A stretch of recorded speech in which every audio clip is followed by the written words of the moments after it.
Seorang pemuda bernama Arisu sedang asyik memainkan game FPS di konsol PS4 miliknya. Ia begitu jago, terutama dalam melakukan headshot. Saat tengah fokus, kakak laki-lakinya datang dan menyebutnya sebagai beban di rumah. Mendengar perkataan itu, Arisu memilih keluar untuk bertemu dua sahabat dekatnya. Di sisi lain, Karube, salah satu temannya, terlihat berselingkuh dengan kekasih bos kafe tempatnya bekerja. Namun, nasib buruk menimpanya ketika bos kafe itu muncul. Sudah mengetahui hubungan terlarang tersebut dan langsung menghajar Karube. Sementara itu, sahabat mereka yang lain, Chota, sedang menjalani rutinitas kantoran. Sambil menunggu kabar dari teman-temannya, Arisu dengan santai memainkan Rubik. Tak lama, pesan masuk, Karube mengatakan dirinya baru saja dipecat, sedangkan Chota memberitahu kalau hari itu ia bolos kerja. Mereka akhirnya sepakat untuk bertemu di depan stasiun Shibuya, yang terkenal dengan penyeberangan tersibuk di dunia. Saat akhirnya bertemu, ketiganya saling berbagi keluh kesah tentang betapa buruknya hari mereka. Obrolan pun mengalir hingga ke topik zombie. Arisu bergurau bahwa jika zombie menyerbu Shibuya, hanya Karube yang akan selamat karena jago berkelahi. Namun, Karube balik berkata bahwa justru Arisu yang paling mungkin bertahan. Arisu terdiam mendengar itu, matanya terpaku pada keramaian orang-orang yang melintasi Debra Cross. Tiba-tiba, Karube mengangkat Arisu sambil berteriak bahwa hari ini adalah hari kemerdekaannya. Mereka bertiga lalu bercanda dan bermain-main di tengah jalan. Tanpa sadar lampu lalu lintas sudah hijau. Segera mereka lari kembali ke trotoar. Tepat saat itu, kembang api menghiasi langit malam. Namun kebahagiaan singkat mereka terhenti ketika polisi datang mengejar. Panik, mereka berlari masuk ke toilet umum untuk bersembunyi. Tiba-tiba lampu padam. Begitu melangkah keluar, jalanan Shibuya yang sebelumnya penuh sesak kini kosong total, seperti kota mati. Arisu hanya bisa melontarkan kata, "Hah?" Mereka memeriksa tempat-tempat yang biasa ramai. Lokasi perselingkuhan Karube, kantor Chota, semuanya kosong. Bahkan ponsel mereka tak berfungsi. Malam itu mereka mencoba menebak-nebak apa yang sebenarnya terjadi. Alih-alih panik, mereka justru menganggap ini sebuah kebebasan baru.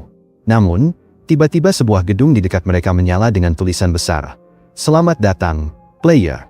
Game akan segera dimulai." Mereka diarahkan masuk ke sana, melewati gerbang laser tanpa menyadarinya. Di dalam, tersedia ponsel yang harus diambil masing-masing. Saat dinyalakan, ponsel itu tidak memiliki sinyal, hanya menampilkan pesan bahwa game akan dimulai sebentar lagi.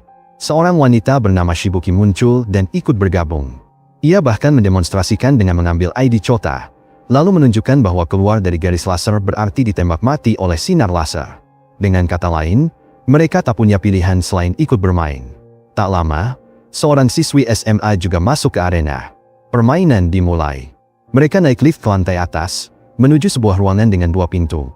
Satu bergambar wajah anime yang menandakan hidup, dan satu lagi bergambar tengkorak yang berarti mati. Nama permainannya adalah hidup atau mati dengan tingkat kesulitan 3 skop. Aturannya sederhana. Pilih pintu yang benar dalam waktu terbatas, dan keluar dari gedung sebelum waktunya habis. Chota, yang penasaran, merekam kondisi ruangan. Saat mereka sibuk menebak-nebak pintu mana yang tepat, asap beracun mulai memenuhi ruang. Karena terdesak, mereka sempat mengira pintu hidup adalah pilihan benar, meski masih ragu. Siswi SMA itu tak tahan lagi, dan langsung nekat menerobos pintu hidup. Seketika, sinar laser menembus kepalanya, dan akhirnya, dia pun habis. Panik melanda kelompok tersebut. Mereka berlari menuju pintu mati, dan ruangan yang baru saja mereka tinggalkan langsung dilalap api. Di tengah kekacauan, perdebatan pun pecah di antara mereka, memperdebatkan kematian gadis muda tadi. Lalu, Arisu memilih pintu mati, tapi ragu-ragu. Karube memilih pintu hidup dan ternyata selamat. Mereka kembali berdebat, dan Karube memukul Arisu. Tapi Arisu mengingat sesuatu tentang mobil BMW yang diparkir di luar gedung. Itu membantunya memilih pintu mati berikutnya, dan dia benar. Karena Arisu cerdas, dia menjelaskan bagaimana dia menyimpulkan bahwa gedung itu berbentuk persegi. Dia menggambar persegi di kertas untuk membantu teman-temannya mengerti. Singkatnya, mereka berhasil selamat dari setiap ruangan hingga terjebak di satu ruangan tanpa jawaban yang jelas. Arisu mengingat video Chota tentang gadis yang ditembak dan menyadari bahwa tidak ada pintu di depan. Itu membuatnya menebak bahwa ada lorong tersembunyi di balik pintu hidup. Dan dia benar. Tapi sayangnya, kaki Chota terbakar. Karena waktunya hampir habis, Mereka melarikan diri lewat pintu mati dan akhirnya keluar dari gedung. Game pun over. Operator game mengucapkan selamat kepada Arisu dan teman-temannya. Mereka menerima kartu 3 skop dan notifikasi di ponsel mereka. Mereka sekarang memiliki visa 3 hari, artinya hidup mereka diperpanjang 3 hari. Tiba-tiba, muncul seorang pria misterius. Dia mengatakan bahwa visanya habis hari ini, dan dia langsung ditembak laser di kepala. Saat itulah mereka sadar, jika visa habis, orang itu akan habis hidupnya.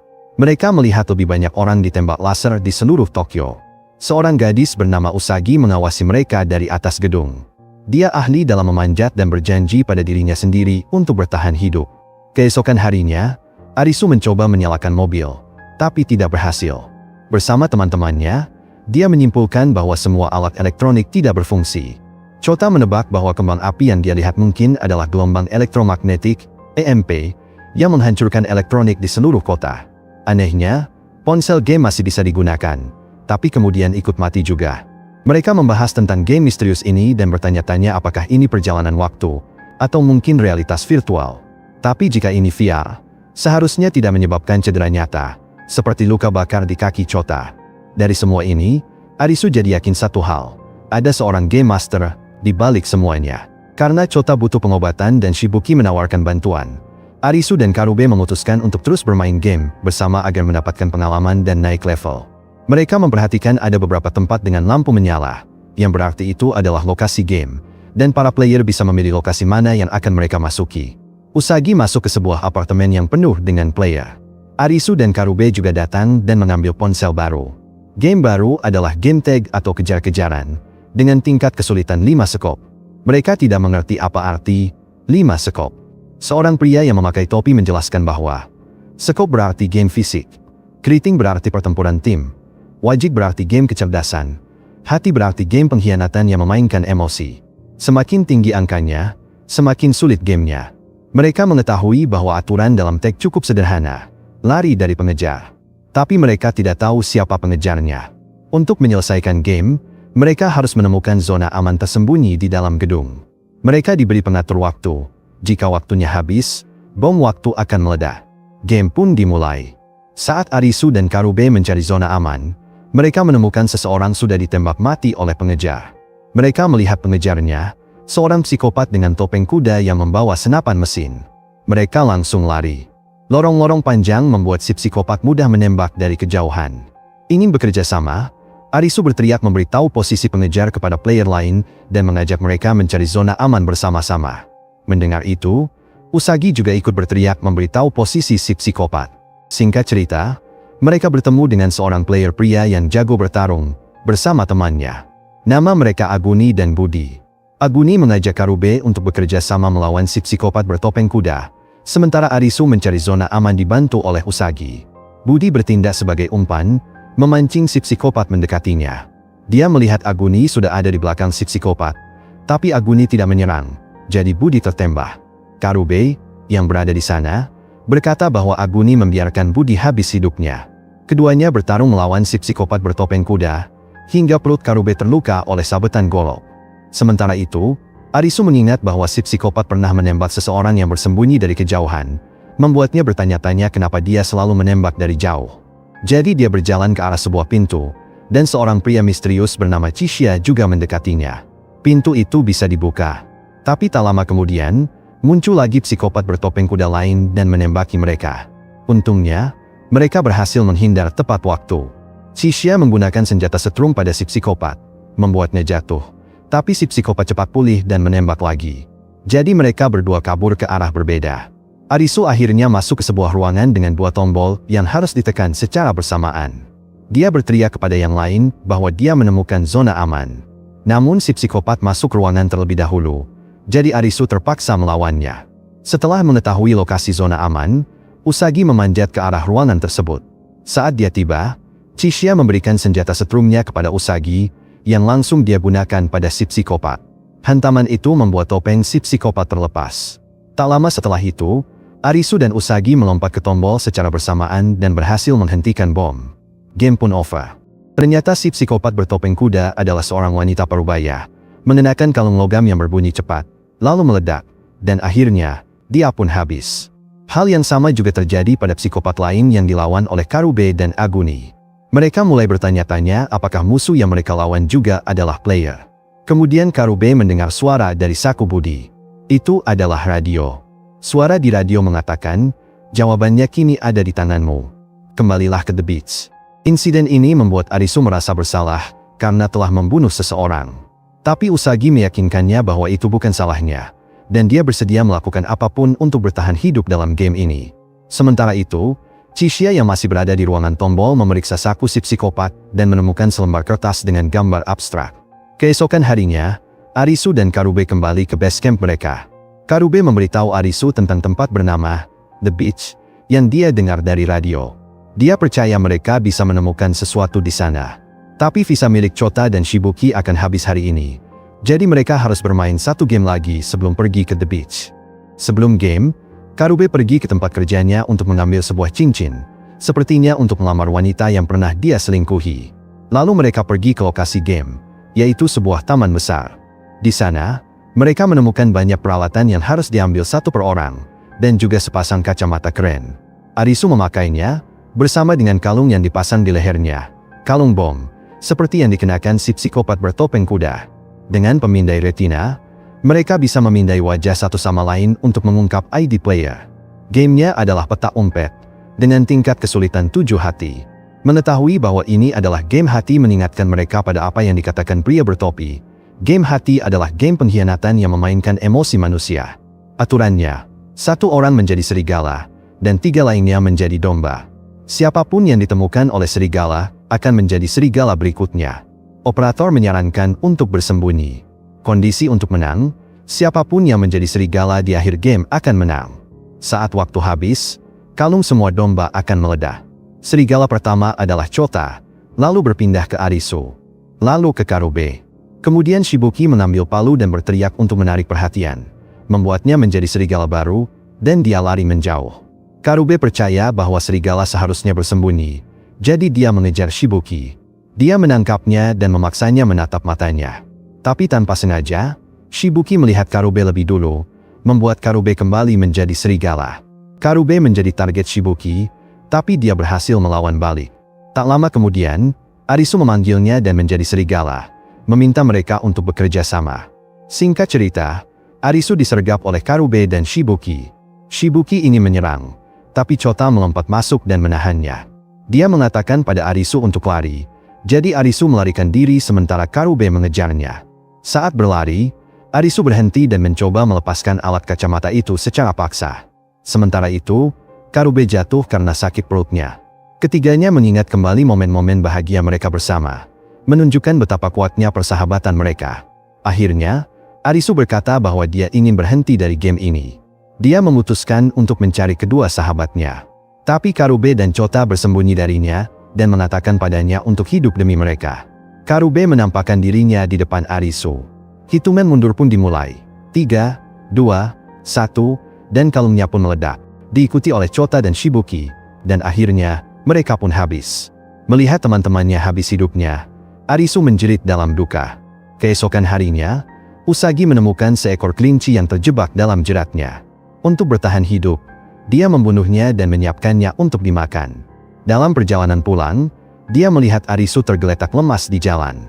Dia menawarkan bantuan, tapi Arisu dengan putus asa mengatakan bahwa dia akan habis hidupnya. Mendengar itu, Usagi meninggalkannya sendirian. Keesokan harinya, Usagi berjalan di jalan yang sama dan menemukan Arisu masih tergeletak di sana. Merasa kasihan, dia membawanya ke tempat tinggalnya dan memberinya makanan. Arisu bertanya kenapa Usagi menyelamatkannya. Sebelum Usagi bisa menjawab, perut Arisu berbunyi, dia jelas lapar. Lalu, Usagi menjawab, tubuhmu bilang ingin hidup. Tapi setelah itu, Arisu merasa sangat bersalah karena sahabat-sahabatnya telah habis hidupnya, dan dia tidak punya semangat hidup lagi. Usagi mengatakan bahwa dia pernah merasakan hal yang sama, tapi dia telah memutuskan untuk bertahan hidup apapun yang terjadi. Keesokan harinya, Arisu masih tertidur.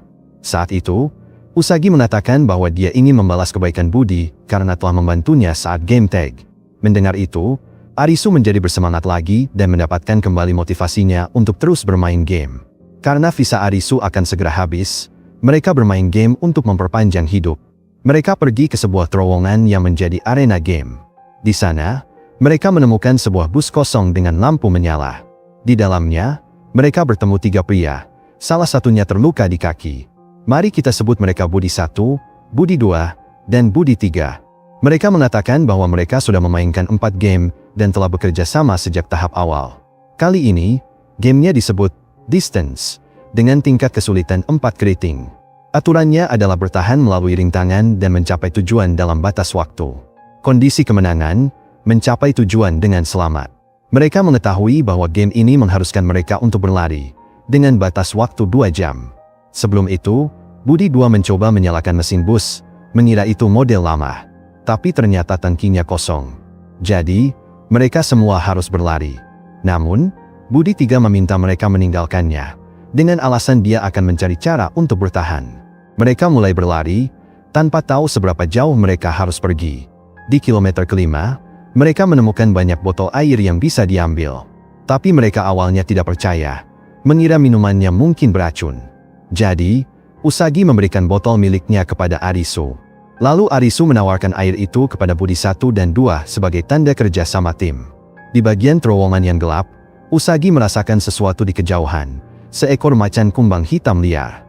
Mereka berusaha menghindari serangannya. Sayangnya, Budi 1 diserang dan diseret oleh macan kumbang itu, sementara yang lain berhasil melarikan diri. Di kilometer ke-8, mereka menemukan motor tua di atas truk pickup. Arisu teringat apa yang Chota katakan, benda tanpa chip IC masih bisa berfungsi. Jadi, dia berpikir motor itu mungkin masih bisa jalan karena menggunakan mesin diesel. Mereka memeriksa motor itu dengan teliti dan menemukan bahwa motor tersebut tidak memiliki aki. Tapi untungnya, masih ada solar di tangkinya. Arisu berpikir bahwa solar itu bisa digunakan untuk menghidupkan bus di awal terowongan dan juga menyelamatkan Budi 3. Jadi, dia membawa motor kembali ke arah bus, sementara yang lainnya terus maju. Singkatnya, Arisu sampai di bus, tempat Budi 3 masih menunggu. Usagi dan Budi 2 sampai di tujuan, yang ternyata adalah jalan buntu. Jadi, mereka memutuskan untuk menunggu bus. Tiba-tiba, mereka mendengar suara aneh dari belakang. Aliran air deras masuk ke dalam terowongan. Mereka berlari secepat mungkin. Air itu membanjiri seperti tsunami yang mengejar mereka. Sayangnya, Budi 2 terjatuh saat berlari dan terseret arus. Usagi terus berlari hingga menemukan bus, yang kini dikendarai oleh Budi 3 dan dibantu oleh Arisu, yang menarik Usagi tepat waktu. Untungnya, dia berhasil masuk, dan bus diterjang oleh tsunami. Setelah sempat tak sadarkan diri, mereka selamat. Ketika keluar dari bus, mereka menyadari bahwa tujuan sebenarnya adalah bus itu sendiri. Arisu berkata bahwa itu sudah tertulis di bus sejak awal. Sedangkan untuk angka-angka yang ditampilkan, itu berarti jarak dari tujuan, yang seharusnya selalu 0. Game pun over. Lalu Budi 3 berkata bahwa dia ingin bertemu mereka lagi jika mereka berhasil bertahan hidup. Keesokan harinya, Arisu memberitahu Usagi tentang tempat bernama The Beach, yang pernah disebut Karube. Dia berpikir mereka mungkin bisa menemukan orang-orang yang hilang di sana, atau mungkin itu adalah tempat yang aman. Jadi, mereka pergi mencarinya dengan bersepeda. Setelah bertanya ke sana kemari untuk mencari informasi, mereka tetap belum menemukan petunjuk apapun. Mereka memutuskan untuk berkemah malam itu. Usagi tidur di dalam tenda, sementara Arisu tidur di luar dan digigit nyamuk. Mendengar hal itu, Usagi menyuruhnya untuk tidur di dalam, sambil berkata bahwa tidur yang layak itu penting. Dan akhirnya, Arisu pun tidak digigit lagi. Malam berikutnya, mereka mengamati para peserta yang sedang bermain game dari kejauhan. Arisu melihat sesuatu di pergelangan tangan para peserta, benda yang sama seperti yang dia lihat di Aguni dan rekannya saat game tag.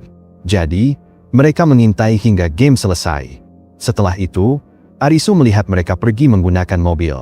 Mengetahui hal itu, mereka mengejar mobil tersebut dan tiba di sebuah tempat bernama The Beach, yang memiliki aliran listrik. Tiba-tiba, 2 orang secara diam-diam menangkap mereka dari belakang. Mereka terbangun di sebuah tempat yang dikelilingi oleh banyak orang. Arisu menjelaskan bahwa dia dan Usagi datang ke tempat ini untuk mencari tahu lebih banyak tentang game. Lalu, pemimpin The Beach, Hata, muncul. Dia menunjukkan koleksi kartu yang telah dia dan kelompoknya kumpulkan, hampir 1 set lengkap. Hata menjelaskan bahwa untuk benar-benar keluar dari game, mereka harus menyelesaikan semua game dan mengumpulkan semua kartu. Tapi hanya 1 orang yang bisa kembali ke dunia nyata. Dia mengundang mereka untuk bergabung dalam kelompoknya, agar membantu mengumpulkan kartu yang tersisa. Dia juga menjelaskan arti dari visa, bahwa mereka seolah-olah telah memasuki negara lain. Pahabawal, Hatter, Mira, Anne, dan Ryu mengatakan bahwa mereka telah membentuk organisasi di The Beach. The Beach juga memiliki listrik dari bahan bakar, pasokan dari air hujan, dan persenjataan api. Tapi ada beberapa peraturan. 1. Semua orang harus memakai pakaian renang untuk memudahkan mendeteksi apakah ada yang menyembunyikan senjata. 2. Semua kartu adalah milik The Beach, jadi kartu milik Arisu dan Usagi disita. 3. Pengkhianatan setara dengan hukuman mati. Hatter mengambil kartu 7 hati yang belum pernah dia miliki sebelumnya. Dia berterima kasih dan mengatakan akan mempertimbangkan untuk menaikkan peringkat mereka dalam organisasi. Tapi sebelumnya, dia mengizinkan mereka menikmati suasana The Beach. Banyak orang terlihat bersenang-senang. Waktu pun berlalu, dan semua orang bersiap untuk kembali bermain, termasuk Arisu dan Usagi. Chishia dan rekannya, Kuina, juga ada di sana, mengamati mereka.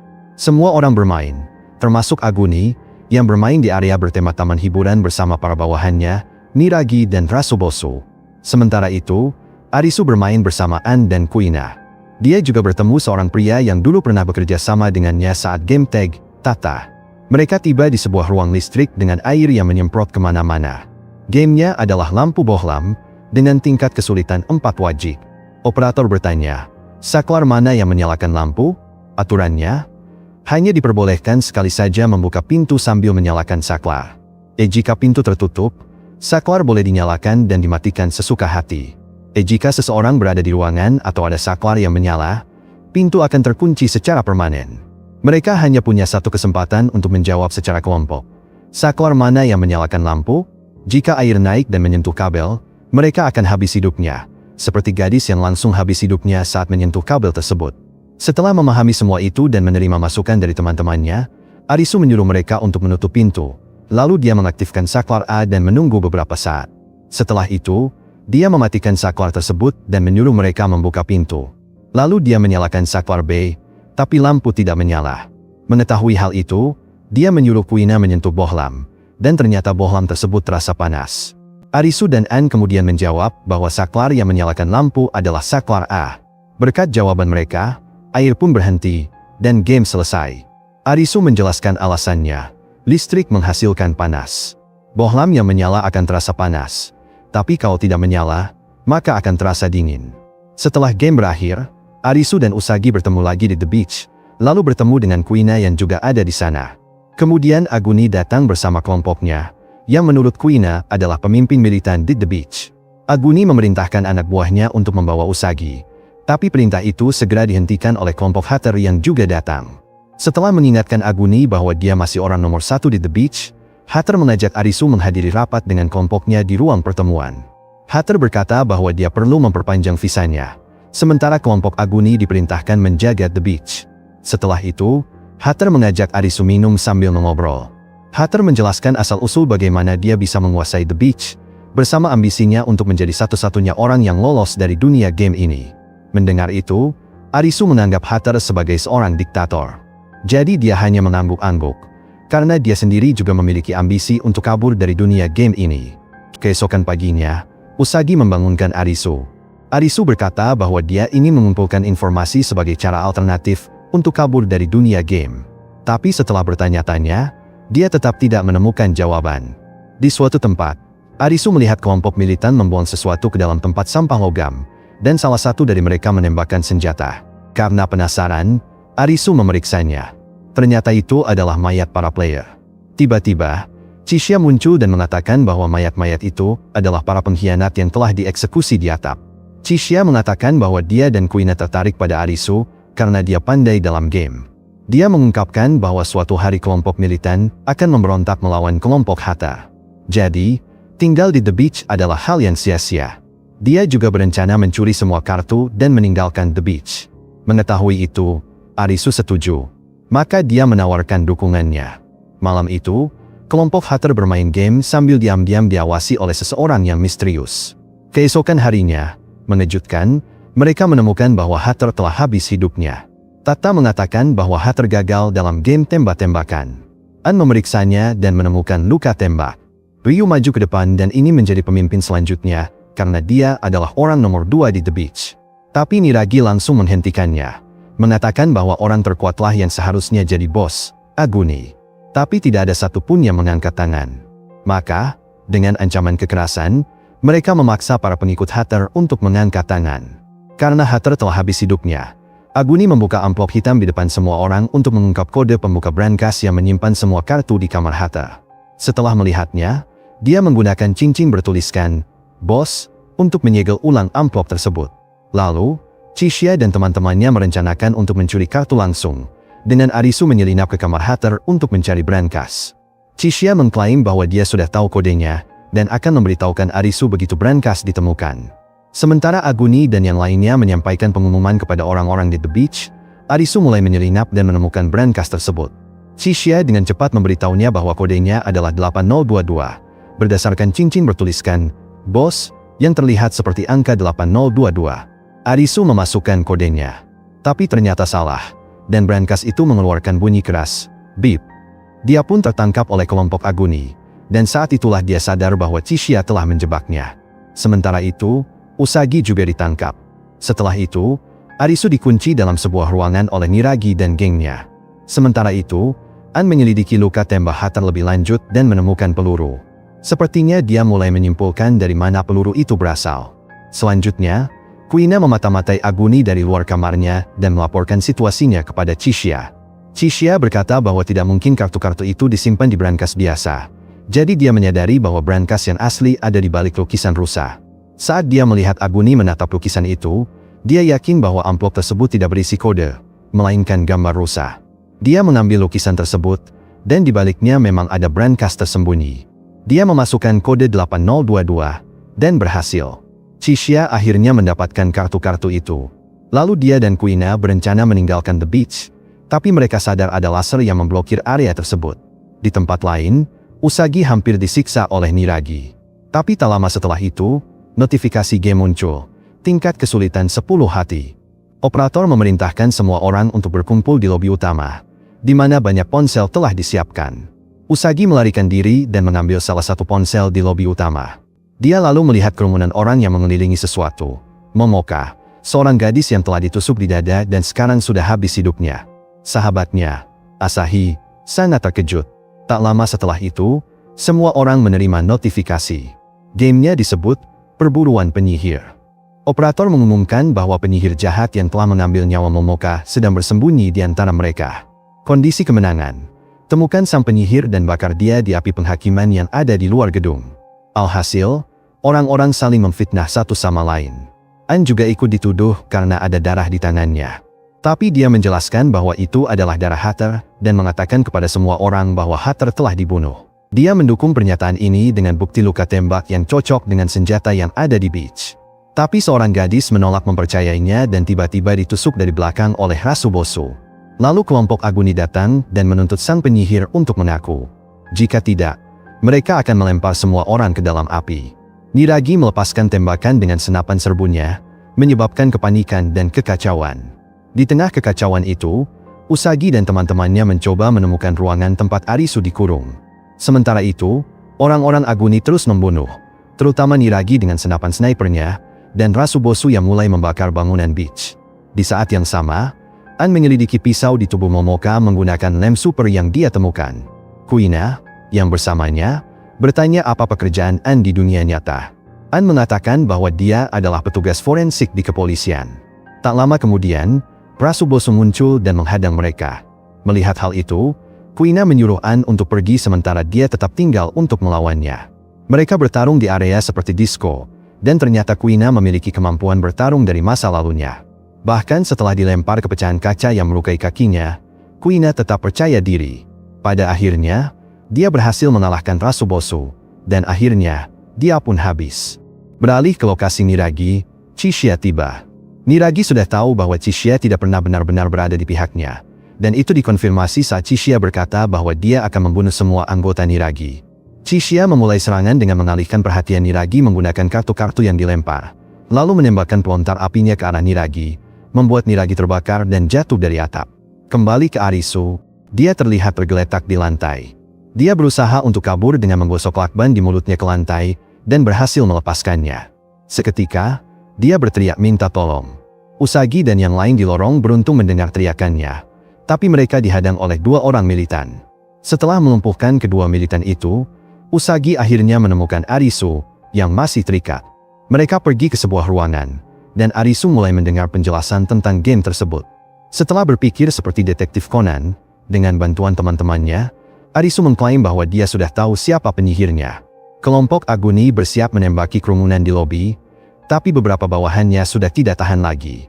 Tiba-tiba, Arisu dan teman-temannya muncul dan menyuruh mereka berhenti dan bekerja sama. Tapi Aguni menolak dan memukul Arisu. Melihat itu, Usagi menuduh Aguni sebagai penyihir karena Arisu memiliki alibi. Orang-orang mulai setuju, beberapa bahkan siap menembaknya. Tapi Arisu berkata bahwa Aguni bukanlah penyihir, menjelaskan bahwa orang yang dibunuh Aguni bukanlah Momoka, melainkan Hater. Arisu mengatakan bahwa dia dan Hater adalah teman di dunia nyata, tapi dia tidak bisa memaafkan apa yang telah dilakukan Hater dan ingin menghentikan kegilaannya. Sebuah kilas balik memperlihatkan Hater bermain game saat Aguni menonton dari belakang. Dia sebenarnya menyelesaikan game itu dan kemudian bertemu Aguni di sebuah tempat dari masa lalu mereka. Di sana, Aguni mengatakan bahwa dia ingin membongkar sistem Beach karena semakin sulit mengendalikan niragi dan kegilaan para militan yang semakin menjadi. Dia juga mengakui bahwa gagasan kembali ke dunia nyata setelah mengumpulkan semua kartu adalah omong kosong. Tapi Hater menolak dan mengarahkan pistol padanya. Dia menembak, dan Aguni membalas tembakan. Dia lalu memeriksa pistol Hater dan mendapati senjatanya tidak terisi peluru. Arisu kemudian mengatakan bahwa Aguni ingin membunuh semua orang di Beach karena merekalah yang membuat Hater menjadi gila. Dalam kesedihan itu, si Game Master memanfaatkan kesempatan tersebut untuk menciptakan game 10 hati. Setelah itu, Arisu akhirnya menyebut siapa penyihirnya. Ternyata adalah Momoka sendiri, yang menusuk dirinya sendiri. Mendengar itu, Aguni kehilangan akal dan menyuruh semua orang untuk membunuhnya. Asahi mengatakan bahwa dia tahu cara menghentikan Aguni dan menyuruh semua orang untuk membakar tubuh Momoka ke dalam api. Dia lalu mengaku bahwa dia adalah salah satu dealer di balik game ini. Tapi ini membuat kepalanya ditembak laser secara tiba-tiba, dan akhirnya, dia pun habis. Tak lama kemudian, An datang untuk mengonfirmasi bukti, menunjukkan pisau yang tertancap di dada Momoka, membuktikan bahwa dia memang menusuk dirinya sendiri. Mengetahui hal itu, Usagi menduga bahwa mereka berdua juga telah dikendalikan oleh pengendali game. Tiba-tiba, api mulai menyebar ke dalam gedung, dan terdengar tembakan. Itu Niragi, yang masih hidup. Saat dia hendak menembak Arisu, Aguni melompat dan mendorong Niragi menjauh, menyelamatkan Arisu. Setelah itu, Arisu melihat ponsel Asahi, yang masih merekam. Dengan waktu yang tersisa sedikit, semua orang mengangkat tubuh Momoka dan melemparkannya ke dalam api. Operator memberi ucapan selamat kepada mereka, dan akhirnya, game pun over. Semua orang berhasil melarikan diri dari Beach, kecuali Chishia dan Kuina, yang berhasil mengumpulkan kartu 10 hati. Chishia bertanya-tanya apa yang akan ditunjukkan oleh Game Master selanjutnya. Keesokan harinya, Arisu menunjukkan kepada Usagi video di ponsel Asahi. Mereka menonton vlog yang direkam oleh Asahi dan Momoka, difilmkan selama hari-hari awal mereka di dunia game. Asahi menjelaskan bahwa mereka pernah bertemu seseorang misterius yang membawa mereka ke markas rahasia operasi, sebuah tempat di mana seluruh sistem game dikendalikan. Dalam video itu, Asahi dan Momoka memasuki sebuah stasiun kereta bawah tanah yang gelap. Di dalamnya, mereka membuka pintu tersembunyi yang mengarah ke ruang rahasia. Mereka menemukan sebuah ruang kendali besar yang penuh dengan monitor, komputer, dan kabel-kabel. Jelas merupakan pusat komando dari game ini. Banyak orang yang berpakaian seperti staf teknis sedang memantau para player melalui layar. Mereka terlihat seperti pegawai kantor biasa, tapi mereka jelas merupakan bagian dari sistem game yang brutal ini. Asahi berkata bahwa pada awalnya mereka hanya ingin bertahan hidup, tapi seiring waktu, mereka merasa bersalah karena membantu game yang membunuh begitu banyak orang. Mereka merasa seperti pengkhianat. Itulah sebabnya mereka merekam video ini, untuk membuka mata para player jika mereka berdua tidak selamat. Setelah menonton video sampai akhir, Arisu dan Usagi sepakat untuk menyelidiki tempat itu secara langsung.